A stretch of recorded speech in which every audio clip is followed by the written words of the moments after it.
We're coming to the end of 2025. I thought no better time than now to bring back the editor of the Wrestling Observer newsletter. Dave Meltzer joins us. It's a very busy week in professional wrestling, as most have been for the past 52 weeks. Dave, how are you today?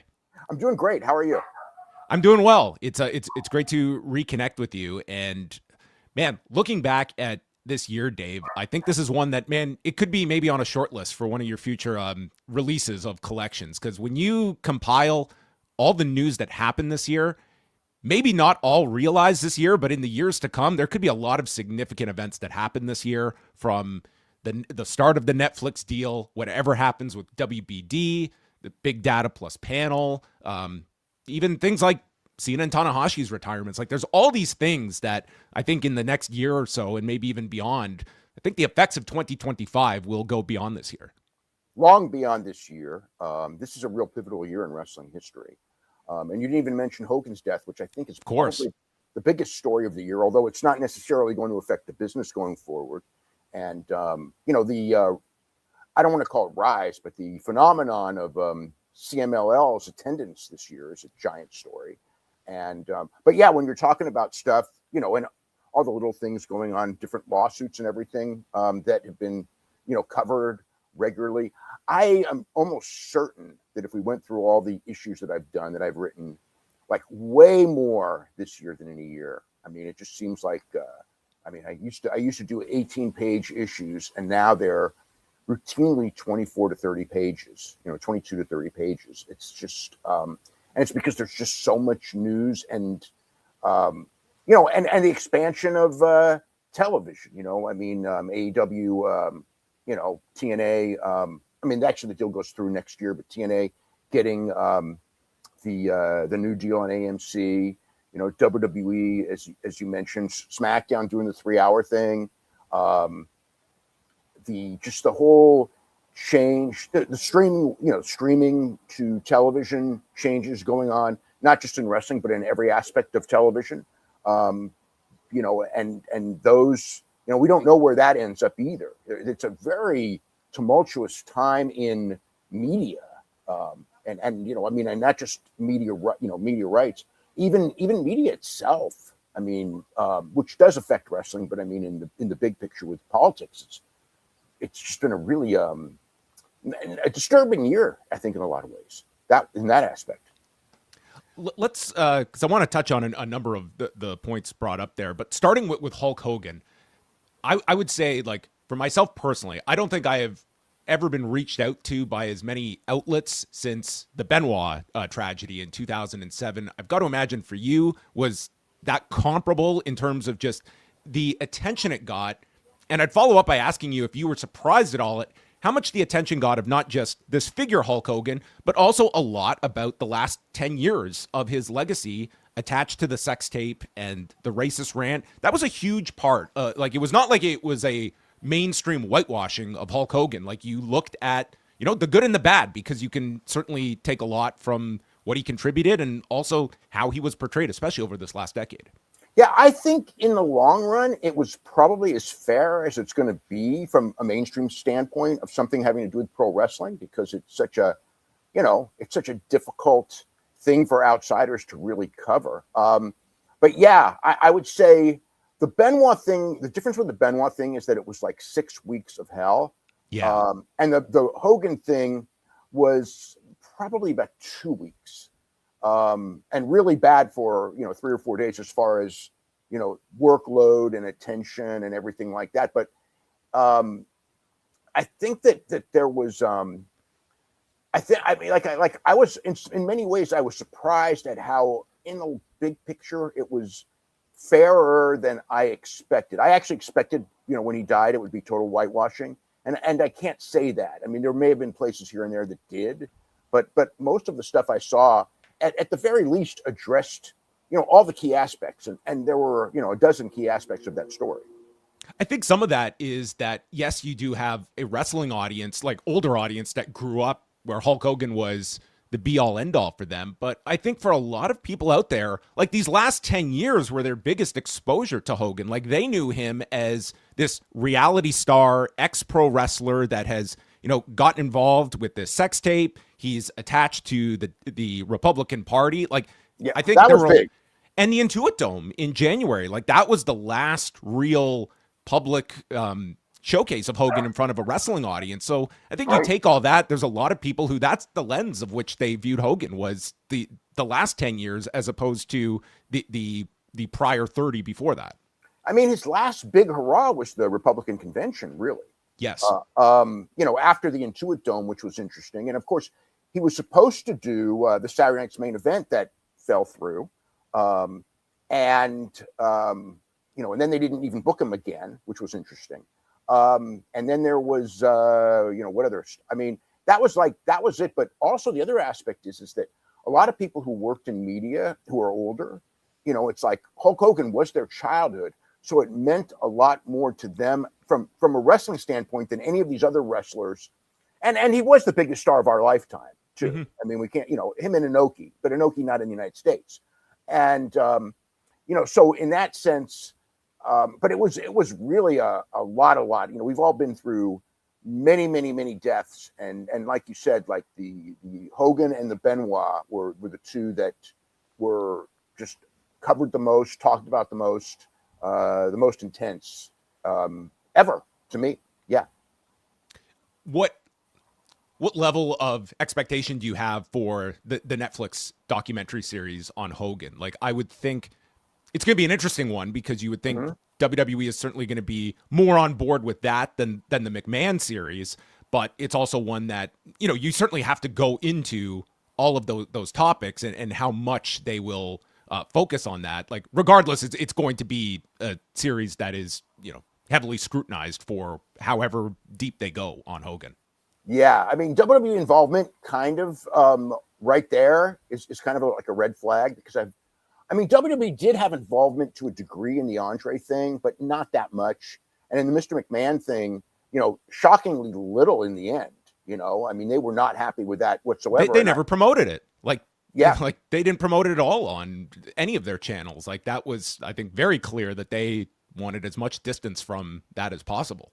And it was a bad thing too because of the nature of the end of Vince McMahon. Which was I mean, obviously the people when Bill Simmons people started the documentary, they had it almost done, and then they had to pretty much redo as much as they could because of what happened. But yeah, the Hogan thing. I don't think they're going to have that problem because there's no surprises that are going to come out, on Hogan that haven't already come out. Although they obviously started working on it before he died. I think the thing is, and I guess this maybe be the thing that concerns me, is that like with the McMahon documentary, I kind of knew everyone that they talked with, and I knew that they really tried to be balanced. And I can't say that about the Hogan thing. Like I haven't heard names that aren't like in the kingdom. And when you have a wrestling documentary, I don't care where it's from, and it's only people within the kingdom, you're getting a very biased viewpoint. You're getting a viewpoint that's going to be as whitewashed as it could possibly be, honestly. Can I assume you have not been interviewed for it? I have not been interviewed. I have not been contacted for it. No. Yeah. The last point on that is like how you do a Hulk Hogan documentary without Vince McMahon, like to me is they're going to have to, I imagine they have tons at their disposal from the McMahon series for Hogan, but I can't imagine, I mean, maybe he will, but doing a new interview with Vince for this, like Vince has to be like the primary figure to me in a Hulk Hogan documentary series. Yeah, but then there's the question with Vince is how much, what kind of memory does he have left right now? And I don't know the answer to that when it comes to stuff. I mean, I know that with the that wasn't even the Andre the Giant piece. I just remember when that thing was being filmed and talked to about Vince and Hogan and everything, and how their stories of what happened. It wasn't like slight differences of a framework. It was like I remember they would tell me they would go like, "There's two stories we're told. They cannot possibly. They're so contradictory." And it's like which one. It's funny because they go like, if it came down to the two of them, which one do you believe? And I said, well, if it comes down to the two of them, I believe Vince. And they said, well, you would be wrong then, because they, researched the whole thing. Well, we will see what Netflix's track record is. I'm betting that they're not beating our door down, Dave, to have us on for the Seth Rollins episode of Unreal. Yeah. Yeah, That's very going to much. be a frustrating episode. That's going to be a really interesting one because of because I mean the narrative that they fooled the entire world, and yeah. Let's let's talk a little bit about the year that AEW had, because this, you spoke about this just the other night, and I think you really hit it on the head. Like, it felt like, now that we look at this year and Tony Khan, how he projected himself publicly, I mean, he did not take the bait on like the head-to-head stuff where he could have come out all guns blazing and taking shots. He went the opposite direction. It seemed the kill him with kindness type of philosophy, that I'm just going to keep my head down. I do not want to make headlines in the negative way. And it was a total, it was a strategic shift, I think, to get more goodwill on the company. And as we go into 2026, like, they kind of overcame like a lot of these head-to-head battles where they came out relatively unscathed. All Out did not get demolished by WrestlePalooza. Not at all. Not at all. All in Texas was a big success against 2 WWE shows that day. And they were also like, until this big data and panel introduction, like, their numbers held up really well this year with the addition of streaming. So it's like, I don't look at AEW as like at their peak, but certainly I feel like they're in a much better space than if we were talking a year ago today. I think so. I mean, I think one of the things that it's a weird one because there's so much, I think that there's so much stuff that has been used very misleadingly about the numbers. I mean, it's like WWE and AEW, I think for the most part, and I would have to go check, for the most part, when it comes to, the ones that we can monitor, SmackDown and NXT and Dynamite, those 3 shows, because Collision, the problem with Collision is it's moved so much that it can't get any momentum. And it's not just that it's a B show. If it was a B show on Saturday from 8 to 10 every single week, that's one thing, but it changes so often and people just kind of forget it. And, and sometimes when it changes, there's DVR snafus, which shouldn't happen, but do.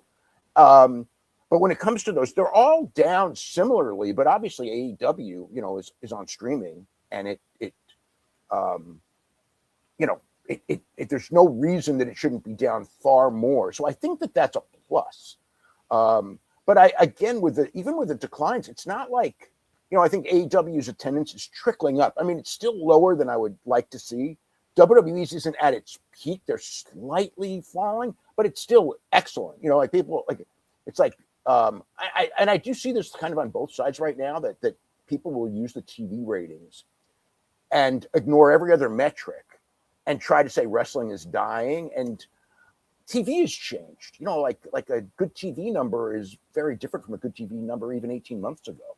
So that's, if like, there's so many signs, like when it comes to AEW, of what I would call slight growth.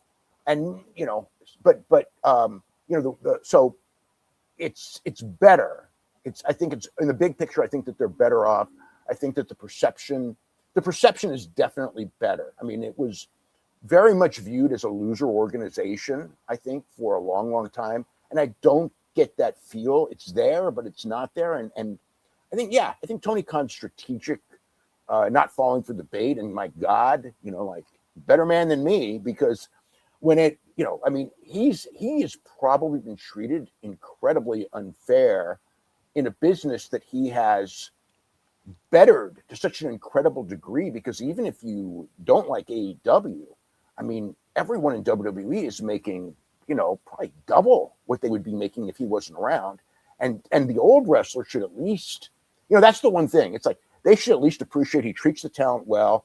There's more jobs in wrestling. There's more really well-paying jobs in wrestling. And the top guys are making more money than ever. And that's because there's competition. If anything, the older guys should be embracing the fact, hey, it's great, there's real competition, because God knows that period from 2001 to 2018, when there was no real competition in the United States, or the best competition was TNA or at one point New Japan Pro Wrestling. It's like, the business it's way more exciting. There's way more great wrestling, and but again, and for the talent, it's probably the best it's ever been. Schedule-wise, especially, yeah. I think, like, it's interesting because we look at the Muhammad Ali Revival Act and the lack of boxers that seem to be realizing what's happening. It's all the MMA fighters that are the ones speaking the loudest about, hey, watch out for this. It's almost like they could give the same warning to a lot of WWE talent. Like, you want to have a distant number two that is not going to be going after free agents and being competitive with you. Like, it's not a great market for talent. Like, that would be the last thing you would be rooting for, is, these head-to-head battles or handicapping your opposition, because that is not the talent's opposition. It's management's opposition. Exactly.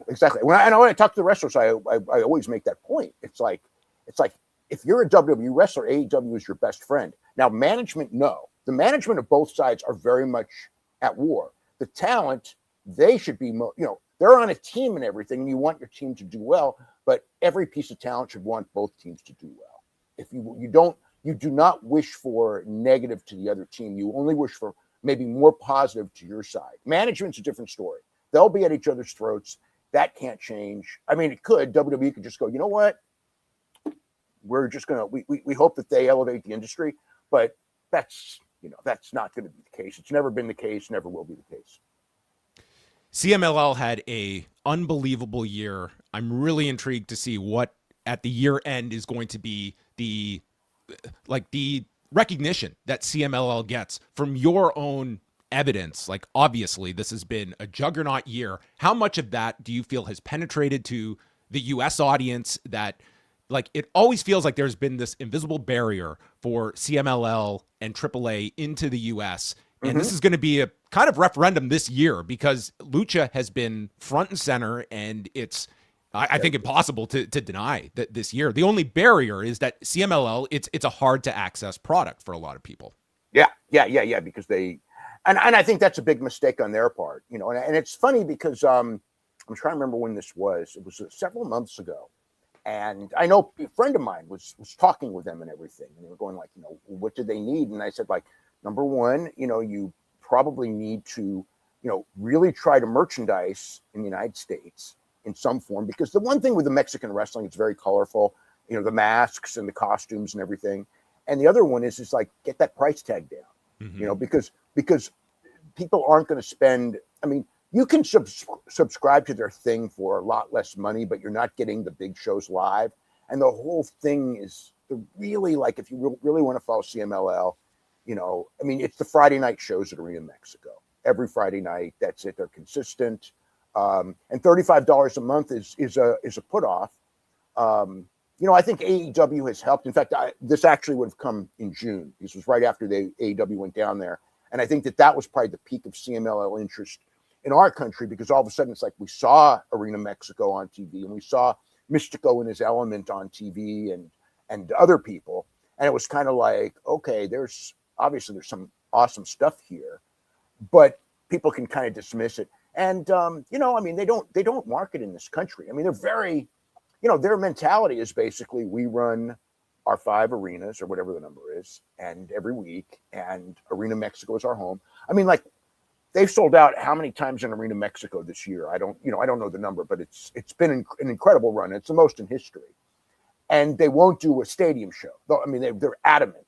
No, it's always going to be Arena Mexico is the home. And it's like, I mean, when you're selling out that many Fridays, and some of these shows, you've got to think, like the anniversary show or something, they probably could have gone to a stadium and done 35,000 people, or maybe more. We don't know. But they won't. It's a really interesting thing, because they're very tradition oriented, and it's a very much older group of people running it.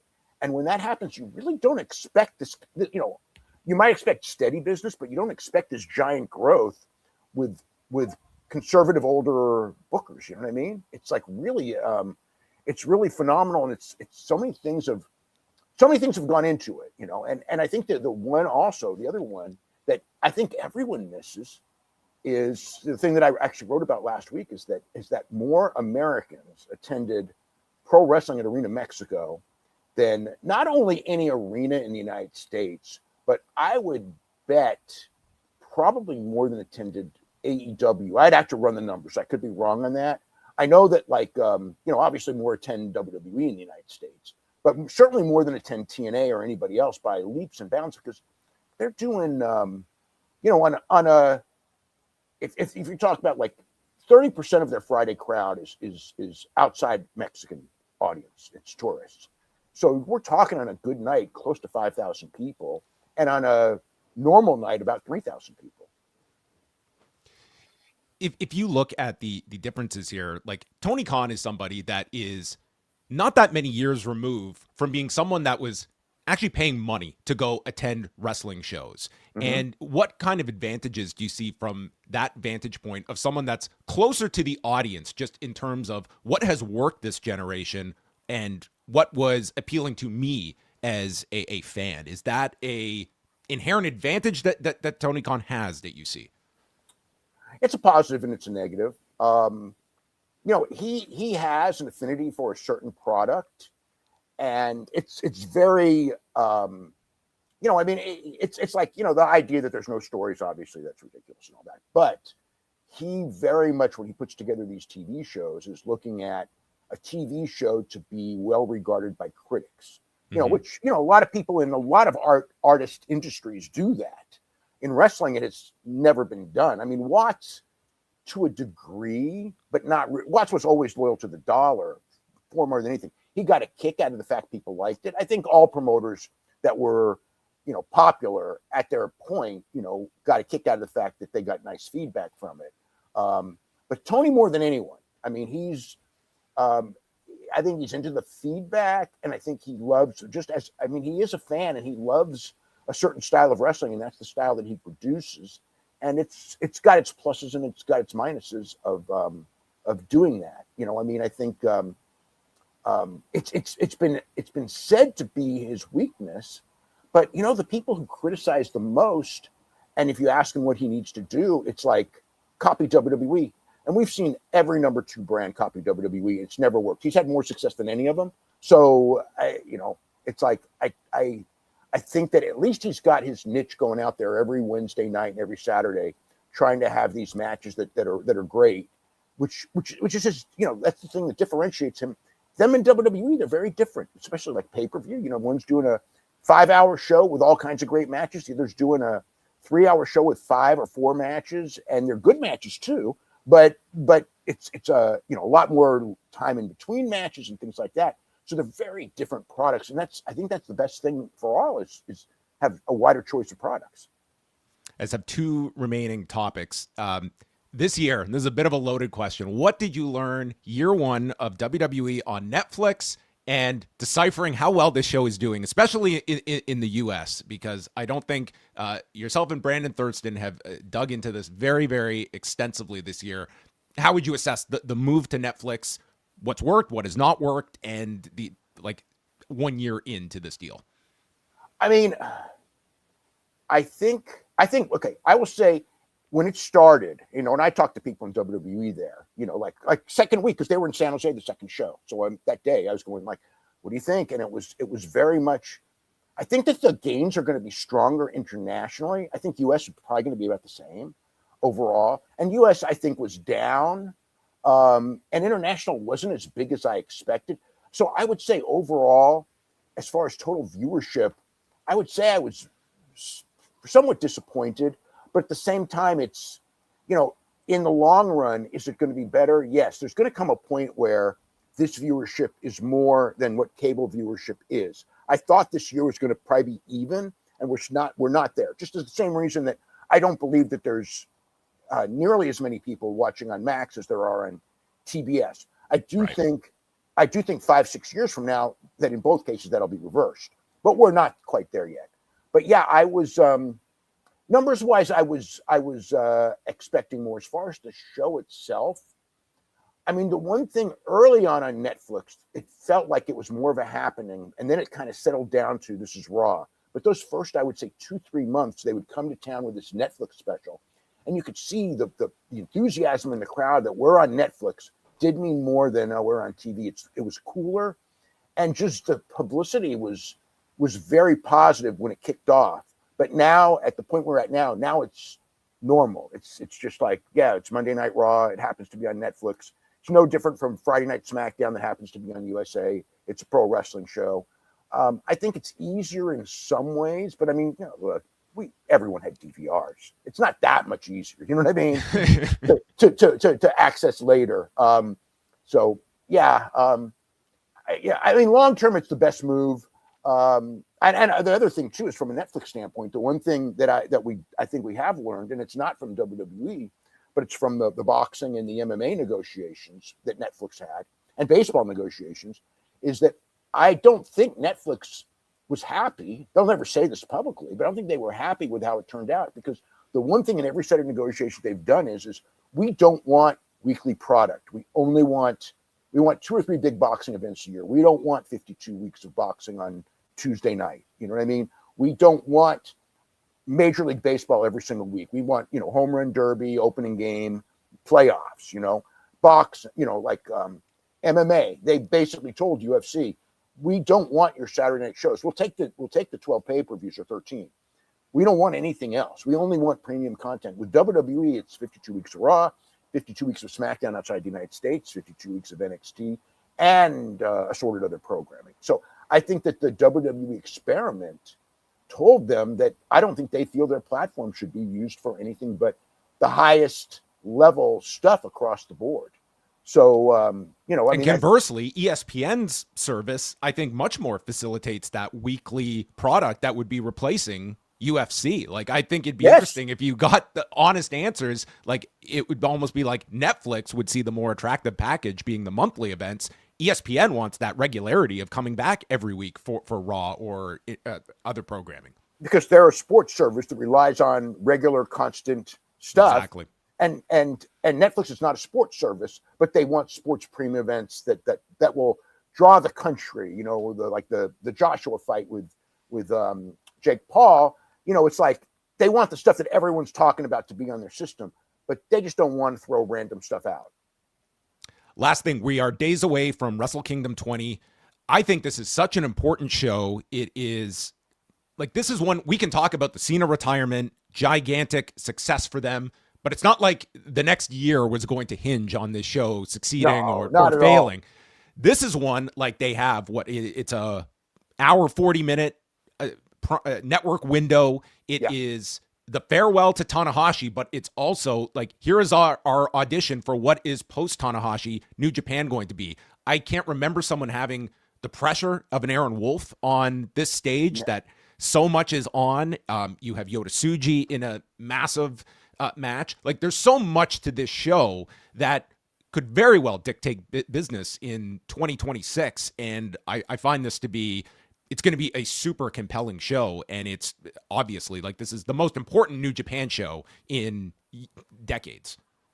I think that the one with Omega and Jericho was very important for them for international growth. I think that the original Wrestle Kingdom pay-per-view in the United States and Canada was pretty big, but for the Japanese market, I don't even know, because there's other shows that were bigger, but they did not have the long-lasting ramifications. Like Inoki's retirement, of course, that's bigger, but that didn't. They weren't going down the tubes then. They were okay. Now, obviously, and I got to say, I am so disappointed with the lineup. Mm-hmm. Because I have friends that we watch.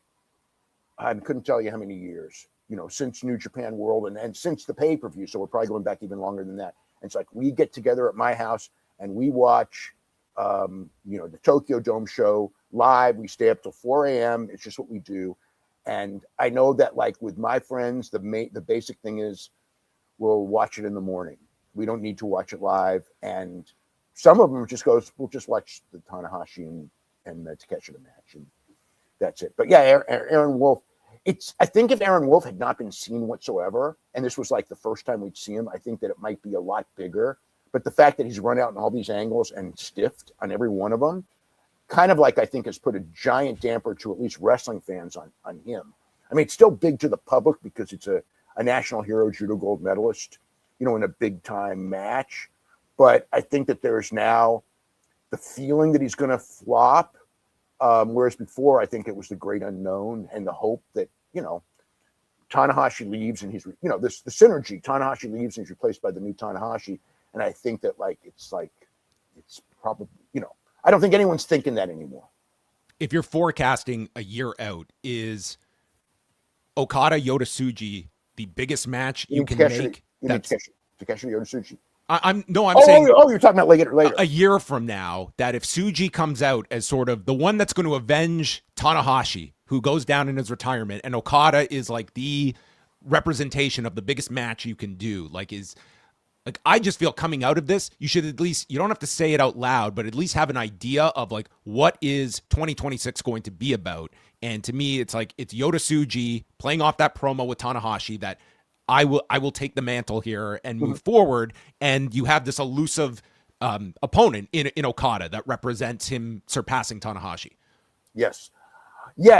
I do think that is probably the biggest thing. I think for New Japan, I think the thing that they really need to do is really try to strengthen relationships with AEW and get guys, Okada being number one for sure, but maybe even, Moxley or whatever, and get guys to just come in on big shows to put Tsuji over, because they need that ace. And Tsuji beating Uemura and Hiroki Goto and that, it's not going to be enough. But if he beats international stars, he can get there. But he need so international stars that can't get anyone from WWE. So AEW and Tony's a fan of New Japan Pro Wrestling. I don't know what he would do and what he wouldn't do, but to me, from an AEW standpoint, I don't think that Okada going there or Moxley going there or somebody else, anyone else of the top guys, Adam Page, whatever, MJF going there, if they're not the world champion and losing to Tsuji to help build up Tsuji, I don't think that hurts AEW's business one iota. And I think it helps the partners really well. Well, I don't know if you've realized this, but over the last year, aside from Hogan, who has a huge New Japan component, you would have written about the deaths of Hisashi Shinma, Salman Hashimakov, and excellent story last week on Roland Bach. That was quite a lot of New Japan history that passed away over the last year when you look at that. Shinma, of course. But, Roland Bach, the interesting thing, obviously, is that it's just every aspect of that period in this 1970s is so different and so far removed that, to me, unless you lived it, I don't think you can even put it into to comprehend it. And even I, who lived it not on video, just reading about it regularly and remember I remember reading Roland Bach, who I barely knew the name of, beating Antonio Inoki, and it was just like, what the hell? And so I could go back and remember that. And of course, years later, going to Japan, it was such a famous match, and I'd watched it a couple of times before, but never with today's eyes. And it's funny watching it now, how I view it. I viewed those matches so differently now than I did then. And some of that is just because, in the 80s when I'm watching it, you kind of think some things that look real were more real than they were. And they weren't, it's like, it was a work shoot. It was, ahead of its time of what they were doing in UWF years later, that he and Inoki did. It wasn't like great, but it was fascinating. And, it's funny because in Japan, it wasn't like a giant news story there, but to a generation of people who grew up in that period, Roland Bach was like the ultimate man of mystery. And, and then like all week, it was just like, I did not remember Roland Bach wrestling Andre the Giant, but but when I just didn't, I don't know if it was ever reported in Japan, I was around in 79. I don't remember it. When I first heard in the Roland Bach obits from Holland about the match where they claimed Roland Bach won, it was just like, oh my God, I don't think there was ever a match. And then later I found out, in fact, that they did have a match in 79. And I'm thinking that, like, what a fascinating match. And the reason I'm thinking that is because Japanese people on social media were going like, this was like this elusive match that they never saw, that they would have loved to have seen, because it's like, okay, who's going to outpower the other, because they were both so strong in different ways. And, I've only seen photos of it. And the one thing from the photos is that there was a lot of wrestling in that match. And Roland obviously was the better wrestler of the two. He is the editor of the Wrestling Observer newsletter. You can catch all of his work over at WrestlingObserver.com. Also want to make mention that his latest complete collection series from 1985 recently released. And I will say that it's a great like tome into wrestling history, but without fail, you can go through a lot of these old issues and there will be something in an issue that will link to the present. And it's really fascinating. It's, from 84, 85, I mean, you can extract a lot of that to Zuffa boxing. Like it's that's a great point. Yeah. History does not always repeat, but it does rhyme quite a lot of times. And that's always something I take from these. So, when you say that, the one thing I think is so interesting is I've been criticized so much from boxing reporters, right, that you don't know boxing, and I'm thinking like, because it's not going to change. This is how boxing is, and it's like I remember living through that and thinking the same. This is how it always is. It's always been territories my entire life. It's always going to be territories, and then all of a sudden, 84, 85, you just realize that the reasons that there were territories have changed. And the reason that boxing had all these fractional promotions have changed. It's a different world, especially with worldwide streaming of big fights and, the Ali Reform Act. That's a story, as you brought up. That's a story it's not a pro wrestling story, although there's pro wrestling stuff to learn from it. But that's a really underplayed story. And the fact that boxing promoters have talked about it, but they haven't really done anything. Boxers haven't done anything. And it's the MMA community, because they know that they've been screwed by Zuffa pay-wise, that is up in arms about this, because they look at what these boxers make. And now all of a sudden it's like everything that was the reason that boxing free enterprise got the salary so high is on the verge of being taken away. And politicians who just have been, they just don't know. They don't know this, or it's like they've got bigger fish to fry than the world of pro boxing and how the world of MMA has worked. And seeing them kind of like, oh, it's the best thing for boxing, and it's the best thing for the promoters of boxing that survive by far, but is it the best thing for boxing and the whole totality of the business, and for the other boxing promoters and for the boxers, other than maybe the top guys? It's absolutely not. Dave, I appreciate this very, very much. I hope you have a great new year, continued success over at WrestlingObserver.com. And thanks a lot for running through some of these stories with us today. Yeah, I really enjoyed it. Thanks, John.